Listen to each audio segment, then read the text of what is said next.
அனைவருக்கும் வணக்கம். நான் தானியல் தர்மராஜ், மக்கள் மேம்பாட்டு முன்னணியின் பொதுச் செயலாளர் பேசுகிறேன்.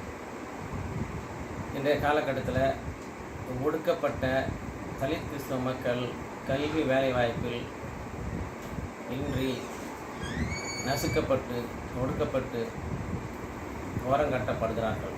அதற்கு முக்கிய காரணம் அவர்கள் கல்வி வேலைவாய்ப்பில்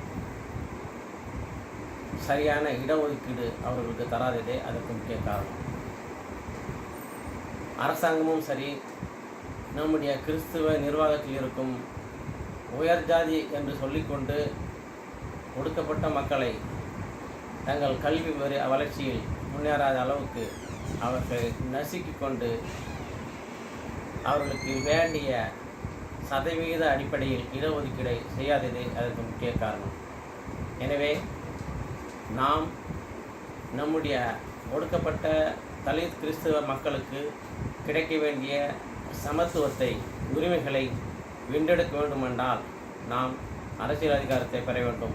அதன் மூலம் நம்முடைய உரிமைகளை வென்றெடுக்க முடியும் என்பது எனது கருத்து.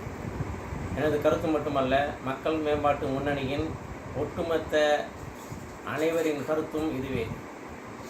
ஒடுக்கப்பட்ட தலித் கிறிஸ்தவ மக்களுக்கு அரசாங்கத்திலும் நமது கிறிஸ்துவ நிர்வாகத்திலும் இடஒதுக்கீடு மக்கள் தொகையின் அடிப்படையில், சதவீத அடிப்படையில் கிடைக்க வேண்டும். இன்றைய காலகட்டத்திலே தலித் கிறிஸ்தவர்கள் வேலைவாய்ப்பு எல்லா மட்டத்திலும் நசுக்கப்படுகிறார்கள். இதை நான் வன்மையாக கண்டிக்கிறேன்.